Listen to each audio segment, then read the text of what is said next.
USA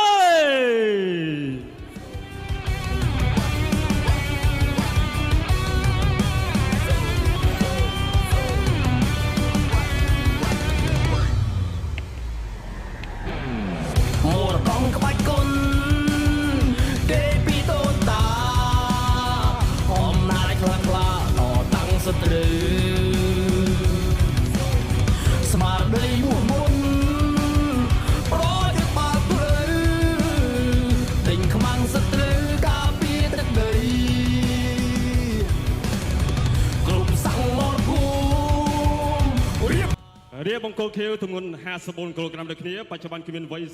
30ឆ្នាំកម្ពស់1.70 ម៉ែត្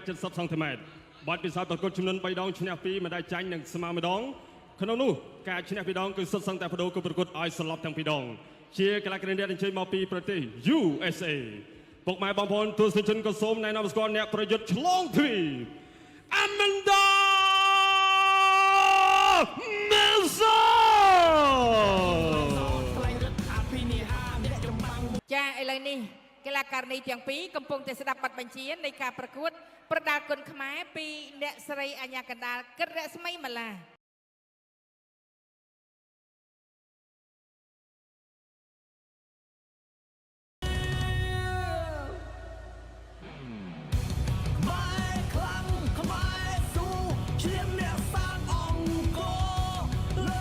ចក្រមត្រៀមប្រងព្រៀបប្រកួតគ្រុឌគុណខ្មែរគូអន្តរជាតិទី3ដែលជាកីឡាករនេះរវាងកម្ពុជាជាមួយនឹងអាមេរិកទឹកទី1រ៉ាប់វ៉ាន់បងប្អូនយើងចូលទឹកទី1ផ្ដល់សម្លេងលើកទឹកចិត្តដល់អ្នកទាំងពីរមួយសិនបាទអូខេសម្អាងវឌ្ឍនាអគ្គនាយកក្រុមហ៊ុនវឌ្ឍនាព្រូរីអាមេដាលោកចូលបានម្ដាយស្ដាំពីសៃណាចាប់គ្រាចាប់ទាញរួចបោកទៅនឹងតា2បាទអាមេដាទៅពីអាមេដាញាក់ចូលលោកចូលបានម្ដាយឆ្វេងចំម៉ងតង់ឆ្វេងថែមស្ដាំល្អិលជើងបានតិចអាមេដាដេញតាមសៃណាចាប់អោបក្រោមឃ្លៀកចាក់មកជង្គង់របស់អាមេដាពីអាមេដាបាទអរគុណណាស់បដូរកដាប់ដៃគ្នាត្រង់នេះអ្នកអង្គញាសម្អាងវឌ្ឍនាអបៀលបន្ថែមបាទសរុប1 លានរៀលហើយបាទទស្សនាបន្តទៀតដាក់ញែដាក់ចូលមួយដៃឆ្វេងរបស់អាមេដាបដូរកដាប់ដៃគ្នាចាប់គ្រាបាទគ្រារុញអញ្ញាអាមេដាដាក់ចូលមួយដៃឆ្វេងបានមុនពីអាមេដាបាទទាត់ស្ដាំពីអាមេដាទាត់ក្រោមមួយទៀតទាត់ស្ដាំពីស្រីណាចាប់ជើងណាទាត់ជើងហើយស្រីណាដាក់ចូលទាត់ស្ដាំចាប់ជើងទាត់ជើងក្រោមរុញផ្ដួលជាថ្មីទាត់ស្ដាំពីស្រីណាទាត់អត់ចូលពេញទេអាមេដាដាក់ចូលមួយដៃស្ដាំពីអាមេដា